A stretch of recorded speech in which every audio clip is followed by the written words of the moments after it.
Olá, boa tarde a todos. É um prazer para mim estar aqui. Eu agradeço muito o convite da comissão organizadora. Para mim é sempre um prazer estar ministrando palestra, tá? Ainda mais falar de um tema tão importante como obesidade.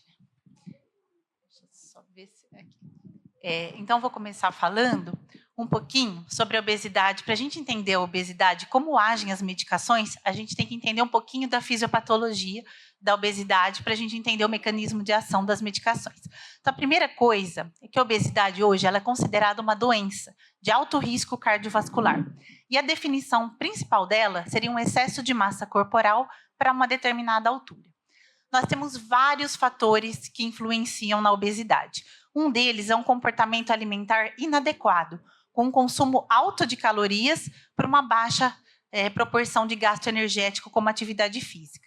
A outra coisa, nós temos vários fatores genéticos, e acredita-se que gêmeos, por exemplo, que são obesos, eles têm um gene condicionado à obesidade. Então, vários fatores genéticos podem estar relacionados.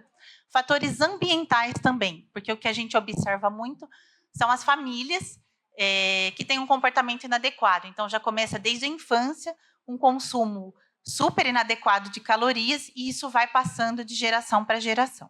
Tá? E a outra coisa, temos fatores psicológicos importantes também relacionados à obesidade, com transtornos de humor, principalmente levando a um quadro de ansiedade importante, que podem levar a um excesso de consumo de calorias. E tudo isso leva à presença da inflamação. E a inflamação é um componente muito importante do obeso. O obeso ele é considerado uma pessoa inflamada. Por quê? Então, o que a gente vai observar aqui?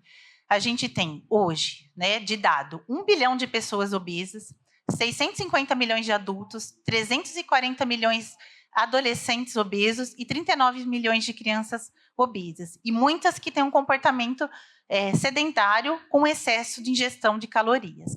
E o que a gente define? Conforme tem um aumento dessas células adipócitos, dos adipócitos, isso leva à produção de várias citocinas. E as citocinas levam, então, à produção de inflamação, e essa inflamação pode agir levando a vários fatores complicadores, como diabetes, hipertensão, doença cardiovascular, doença gordurosa hepática e também obesidade hoje tem se mostrado associada a vários tipos de câncer. Quais são eles? De esôfago, de pâncreas, de estômago, e hoje o câncer de mama também tem associação com obesidade. Além disso, a obesidade pode levar a uma complicação de doenças infecciosas, como a gente viu muito na Covid-19 e na influenza. E aí, para entender um pouquinho de como agem as medicações, só para a gente entender um pouquinho sobre a obesidade, aqui no hipotálamo, principalmente na região do hipocampo, a gente tem tanto o centro da fome quanto da saciedade. E eles podem estar regulados conforme com a alimentação. Então, dois fatores muito importantes que agem são, conforme eu tenho muita dilatação do estômago por excesso de ingestão de comida, cada vez mais esse estômago vai ficando dilatado, e o que eu tenho também, o esvaziamento gástrico acelerado. Então, sempre que eu tenho esvaziamento gástrico acelerado, chegando muita comida do estômago para o intestino, eu tenho liberação de substâncias que podem agir no centro da fome, aumentando a fome. Então, quanto mais se come, mais se dilata o estômago, mais se esvazia o estômago e são produzidas substâncias como a grelina, e a grelina pode levar, então, a aumentar a vontade de comer das pessoas. Isso é um fator importante. Mas nós temos fatores inibitórios também. Então, toda vez que a gente tem um excesso de adipócitos, nós temos a produção de uma substância que chama leptina. A leptina age no centro de saciedade da fome e ela vai tentar diminuir, então, o apetite e a pessoa para de comer para tentar compensar esse ganho de peso. O problema é que se o estômago dilata muito e o esvaziamento aumenta, muitas vezes eu tenho resistência à leptina e aí vai perder esse fator inibitório. E outra hormônio importante, que é o que a gente mais vai falar aqui sobre a medicação, é o GLP-1, que ele é um hormônio que é glucagon-like peptídeo. O que ele faz, esse hormônio? Ele leva a uma diminuição da produção de glucagon e, através da incretina, ele vai levar a um aumento da produção da insulina, mandando a glicose para dentro da célula, controlando o diabetes. Ele também leva a uma diminuição da dilatação do estômago e retarda também esse esvaziamento gástrico. Então, ele é uma substância muito importante, inibitória da obesidade. E aí, o que a gente tem também importante, né? Então, toda vez que eu tenho acúmulo de lipídio, eu posso ter uma disfunção celular metabólica que pode levar ao aumento da inflamação e pode levar à produção de várias complicações, como elas. A gente pode ter aqui aumento de células gordurosas, levando à inflamação, levando à dislipidemia, levando ao aumento da produção da insulina, uma ativação do sistema nervoso simpático e da resistência vascular periférica, levando à hipertensão, aumentando o risco de doenças como a apneia obstrutiva do sono, com aumento da hipertensão pulmonar e sistêmica, diabetes mellitus e doença cardiovascular pelo acúmulo de lipídios. E tudo isso pode levar a fator de risco da doença principal, que seria a insuficiência cardíaca, que é um caminho sem volta. E aí, entendendo isso, né, a gente entende como esse obeso precisa ser seguido, né? Então, a gente não olha para a obesidade como estética, e sim como doença, né? Então, a principal coisa é que nada se faz sozinho. Então, a gente sempre precisa de uma equipe multidisciplinar, com o médico avaliando as complicações, as doenças, fazendo todas as orientações, o nutricionista fazendo o recordatório alimentar do paciente, o fisioterapeuta e educador físico avaliando e fazendo toda uma prescrição de atividade física e toda a avaliação desse paciente sempre acompanhamento pelo IMC e pela cintura abdominal. E o que os estudos têm mostrado, né? Então, para a gente falar de medicação, a gente tem que entender que a medicação ela não age sozinha. Eu preciso ter sempre uma mudança do estilo de vida para uma redução de 5 a 10% de peso e manutenção do peso. E esse estudo publicado no New England foi muito importante, porque o que mostrou? É um conjunto de coisas. Eu preciso ter um aconselhamento desses pacientes por um profissional treinado, com sessões de pelo menos 14 sessões presenciais individuais ou em grupo por 6 meses por profissional treinado. Depois, por uma manutenção de peso, reuniões mensais ou por telefone por 1 ano por profissional treinado. A dieta, ela deve ter baixa caloria, de 1.200 a 1.500 calorias em mulheres e até 1.800 calorias para homens, baseados nas preferências de saúde. E depois eu mantenho a manutenção de peso com dieta com baixa caloria. A atividade física, no mínimo 150 minutos por semana no início e depois para manutenção de peso 200 a 300 minutos por semana. E na terapia comportamental, anotação diária da dieta alimentar e da atividade física, e isso pode ser feito muito hoje através de aplicativos. E depois o próprio paciente monitora o peso por pelo menos 1 vez por semana. E aí a pergunta, né? Mas se eu fazendo tudo isso, quando que eu tenho que tratar com medicação esse paciente? Sempre quando eu não tenho uma melhora com o tratamento não medicamentoso ou, como a gente sabe, eu não tenho uma adesão a esse paciente, a esse tratamento. E muitas vezes, quando o risco cardiovascular é elevado, o paciente já tem fatores complicadores e quando o IMC, principalmente, está acima de 30. E o alvo para eu dar um tratamento farmacológico junto com todas as medidas apresentadas? É uma perda de peso entre 5,5 a 8,8 quilos. E onde vão agir essas medicações? Principalmente no que a gente conversou agora, que seria justamente no centro da fome e da ansiedade, e muitas vezes tentando diminuir esse esvaziamento gástrico também. Então, a gente tem algumas medicações, vou falar de algumas mais famosas, né? Uma delas que sempre foi a bola da vez, que agora não é mais, era a sibutramina. O que ela mostrou, né? Ela é um inibidor da recaptação, tanto da sibutramina quanto da norepinefrina, que vão agir no centro de saciedade e vão aumentar a saciedade, diminuindo, então, a vontade de comer e fazendo a perda de peso. Só que qual que é o problema da sibutramina, né? Por muito... o que aconteceu? Por ela aumentar muito a norepinefrina, ela chegou a dar muita taquicardia, elevação da pressão arterial e cefaleia, além de variação de humor. Em pacientes que já tinham complicação, ela aumentou muito o risco de arritmia nesses pacientes também. Então, hoje a indicação de sibutramina é restrita, ela deve ser sempre avaliada por um médico e deve ser restrita a pacientes que não têm grandes fatores de risco para tomar. Ela tem um favorecimento importante em relação ao placebo, como mostram os estudos, mas ela ainda é uma medicação que tem que ser olhada com calma. Aí tem uma outra medicação que é muito antiga já e que é uma medicação relativamente segura. Ela chama Orlistat.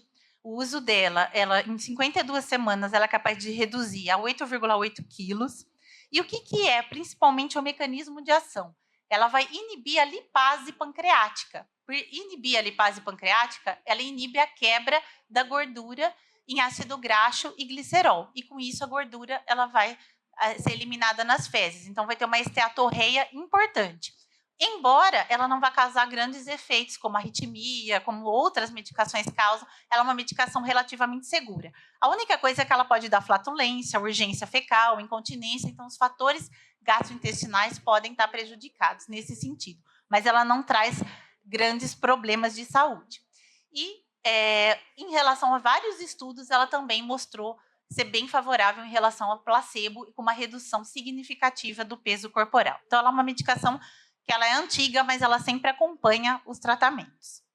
Tem uma composição da bupropiona com naltrexone, né? O principal mecanismo dela também é inibir a recaptação, principalmente de dopamina e noradrenalina.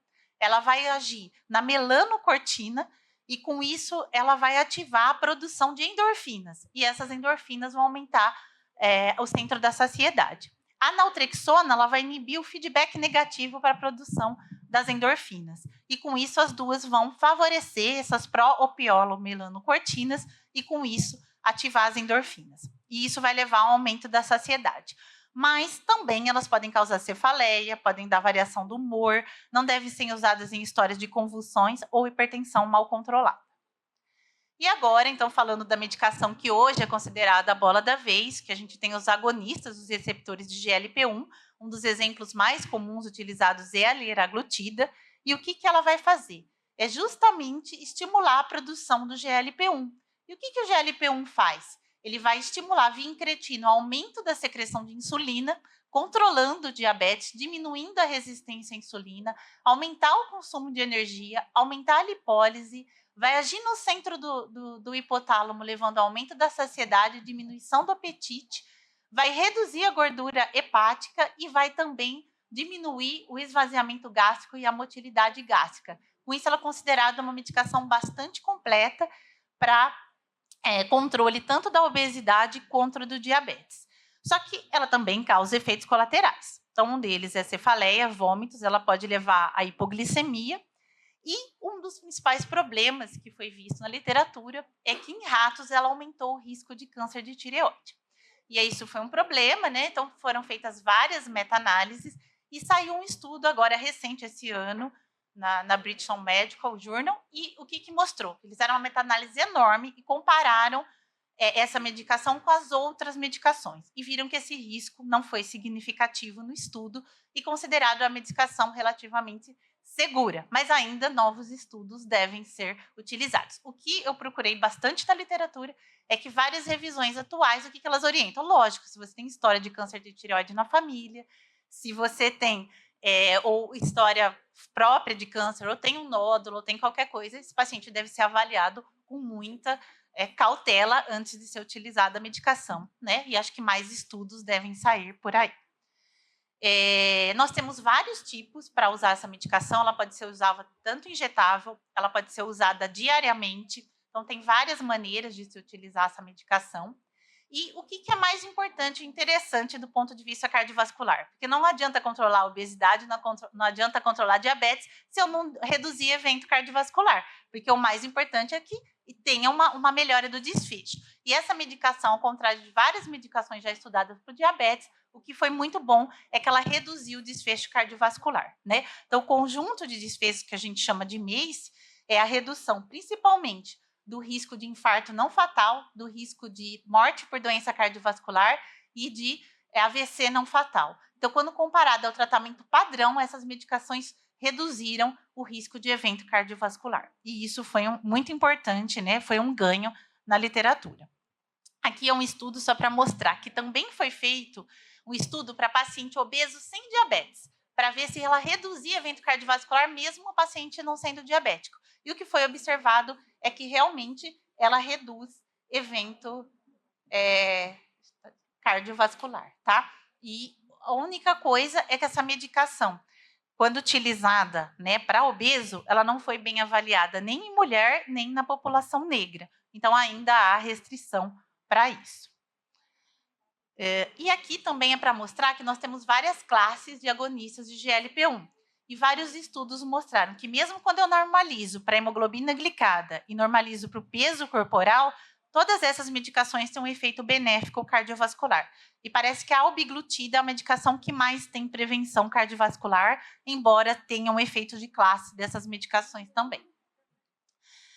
E aí, eu quis trazer esse último trabalho que eu achei o mais importante de tudo dessa aula, né? Então, foi feito um estudo muito legal no Lancet. E aí, o que foi feito nesse estudo? Eles pegaram um grupo placebo, que fazia atividade física regular, mas não controlada, um grupo com exercício supervisionado e placebo, um grupo só tomando a medicação, né, a liraglutida, um grupo exercício e liraglutida, todas com baixa caloria na dieta. Esses pacientes tomaram a medicação por 52 semanas. Depois que parou de tomar a medicação, eles foram seguidos por 104 semanas. E mais ou menos, né, foi 49 a 48 pacientes por grupo no final do estudo. E o que a gente observou de interessante, né? Então, quando a gente pegou aqui o grupo que tomou a medicação e que fez exercício físico combinado, foi o grupo que, ao longo, até depois que parou de tomar a medicação, que mais teve um efeito benéfico na redução do ganho de peso. Mas olha que interessante, o grupo que não tomou a medicação, mas que fez exercício, ele também conseguiu manter bastante o peso, tá? E o grupo que só tomou a medicação e que depois foi acompanhado, ele voltou a ganhar peso de novo, né? Então, o que mostra isso, né? Nenhuma medicação faz milagre. Então, se você não fizer uma atividade física regular, você pode tomar a medicação que for, mas você precisa fazer atividade física junto. Então, é importante, às vezes, a medicação no começo para ajudar o paciente? É importante, mas a mensagem que fica é, se ele não fizer exercício físico regular e manter a dieta, né, não tem como fazer milagre em nenhuma medicação. Embora essa medicação seja importante, ela vai reduzir evento, mas depois, vocês concordam que vai retornar o risco de evento de novo. Então, a importância da mudança do estilo de vida é muito importante, tá? Então, fica aqui os highlights. A obesidade é uma doença crônica, inflamatória e multifatorial. Alto risco cardiovascular é associado a vários tipos de neoplasia. A dilatação gástrica, o esvaziamento gástrico, a ativação de neurotransmissores orexígenos intestinais, em detrimento dos anorexígenos, fazem parte da fisiopatologia da doença. O tratamento envolve abordagem multidisciplinar, acompanhamento por profissional treinado, englobando aspectos emocionais, psicológicos e reeducação alimentar, dieta balanceada com quantidade reduzida de carboidrato, atividade física regular com mínimo de 150 minutos na semana, medicações como terapia coadjuvante, os agonistas de GLP-1, efeitos favoráveis no controle glicêmico, perda de peso e eventos cardiovasculares. Mas nunca esqueceu, que é muito falado aqui também, o tratamento deve ser combinado e individualizado. Obrigada.